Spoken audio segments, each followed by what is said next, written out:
حضرت حذیفہ بن اسید انصاری رضی اللہ تعالی عنہ فرماتے ہیں کہ حضور تشریف لائے اور ہم کسی امر میں بات کر رہے تھے، تو حضور علیہ السلام نے ارشاد فرمایا کہ تم کس چیز کا تذکرہ کر رہے ہو؟ تو ہم نے عرض کی حضور ہم قیامت کے بارے میں ذکر کر رہے ہیں۔ تو حضور علیہ السلام نے ارشاد فرمایا کہ قیامت اتنی دیر تک قائم نہیں ہوگی جب تک یہ نشانیاں پوری نہ ہو لیں۔ ان میں سے ایک حضور نے دھوئیں کا ذکر فرمایا، دوسرا دجال کا تذکرہ کیا، تیسرا دعوت الارض یعنی یاجوج اور ماجوج کا تذکرہ کیا کہ وہ نکلیں گے، اس طرح سورج کا مغرب سے نکلنا اس کا ذکر کیا، حضرت عیسیٰ علیہ السلام کے نزول کا ذکر کیا۔ اسی طرح حضور علیہ السلام نے زمین کا 3 جگہوں سے بیٹھ جانے کا ذکر کیا، ایک مشرق میں، ایک مغرب میں اور ایک جزیرہ عرب میں، زمین دھنس جائے گی نیچے، اس کا ذکر کیا۔ اور یمن کی جانب سے ایک آگ نکلے گی جو لوگوں کو دھکیل کر کے شام کے میدان میں لے آئے گی، اس کا تذکرہ کیا۔ فرمایا جب تک یہ نشانیاں پوری نہیں ہو جاتی اتنی دیر تک قیامت قائم نہیں ہوگی۔ تو یہ قیامت کے آنے سے قبل جو ہیں وہ نشانیاں ہیں جو ظاہر ہوں گی۔ اس کے علاوہ قیامت آنے سے کچھ اس سے بھی پہلے نشانیوں کا ظہور ہوگا، جس کا ذکر حضور نبی رحمت صلی اللہ علیہ وسلم نے ارشاد فرمایا۔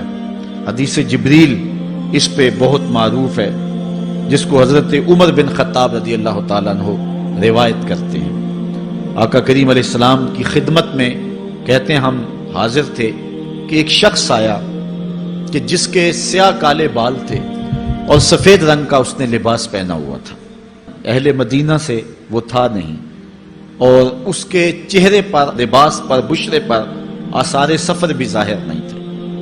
اگر مقامی ہوتا تو ہم جانتے ہوتے، اور اگر باہر سے آیا ہوتا تو اس کے چہرے پر، لباس پر جو ہے وہ سفر کے آثار ہوتے۔ اس زمانے میں اس طرح کے سفر تو نہیں تھے آسانی اور سہولت والے، تو جو بھی سفر کر کے دور سے آتا تو اس کا چہرہ بتاتا یہ مسافر ہے۔ تو کہا مسافر لگتا نہیں تھا اور اہل مدینہ سے تھا نہیں۔ ہم پریشان تھے کہ یہ کون ہے، لیکن وہ آیا اور حضور علیہ السلام کی خدمت میں اپنے زانو بچھا کر کے بیٹھ گیا۔ فَأَسْنَدَ رُكْبَتَيْهِ إِلَىٰ رُكْبَتَيْهِ، اپنے دونوں گھٹنے اس نے حضور علیہ السلام کے گھٹنوں سے جوڑے اور حضور کی خدمت میں یوں ادب سے بیٹھ گیا۔ پھر اس نے حضور علیہ السلام سے اسلام کے بارے میں پوچھا، حضور علیہ السلام نے جواب دیا۔ پھر اس نے کہا بالکل آپ نے سچ فرمایا ہے۔ ہم حیران ہوئے، خود ہی سوال کرتا ہے، خود ہی تصدیق کرتا ہے۔ پھر اس نے حضور سے ایمان کے بارے میں پوچھا، حضور نے کچھ ارشاد فرمایا ایمان یہ ہے، تو اس نے کہا بالکل صدقتا، آپ نے سچ کہا ہے۔ تو ہم پھر حیران ہوئے کہ خود ہی یہ سوال پوچھ رہا ہے اور خود ہی اس کی تائید کر رہا ہے۔ پھر اس نے احسان کے بارے میں پوچھا، تو حضور علیہ السلام نے اس کو جواب دیا کہ احسان یہ ہے کہ اللہ کی عبادت اس طرح کرے کہ تو اسے دیکھ رہا ہے، اور اگر یہ کیفیت نہیں ہے تو کم از کم یہ کیفیت پیدا کر لے کہ وہ تجھے دیکھ رہا ہے۔ اس نے کہا آپ نے سچ کہا۔ پھر اس کے بعد اس نے کہا مجھے اب قیامت کے بارے میں بتائیں۔ حضور علیہ السلام نے فرمایا جو ہے وہ مسئول سائل سے عالم نہیں ہے۔ تو اس نے کہا اچھا پھر مجھے قیامت کی کچھ نشانیاں بیان فرما دیں۔ تو حضور علیہ السلام نے اس شخص کو جو نشانیاں بیان فرمائیں وہ یہ تھی کہ لونڈی اپنی مالکہ کو جنم دے گی، بکریاں چرانے والے، اونٹ چرانے والے، ننگے پاؤں والے اور ننگے بدن والے تم دیکھو گے کہ عمارتیں بنانے میں ایک دوسرے سے آگے بڑھنے کی کوشش کریں گے۔ بہرحال تھوڑی دیر تک وہ حضور کی خدمت میں بیٹھا رہا۔ اس کے بعد جب چلا گیا تو تھوڑی دیر گزری تو حضور نے فرمایا عمر جانتے ہو یہ شخص کون تھا؟ عرض کی اللہ و رسولہ عالم، اللہ اور اس کا رسول جانتا ہے۔ فرمایا یہ جبریل امین تھا جو تمہیں تمہارا دین سکھانے کے لیے آیا تھا۔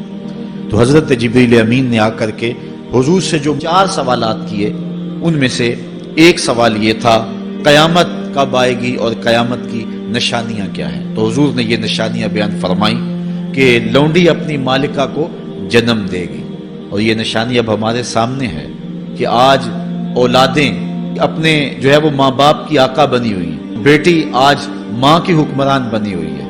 یہ دور جس کی نشاندہی کی وہ بالکل آج ہمارے سامنے ہے۔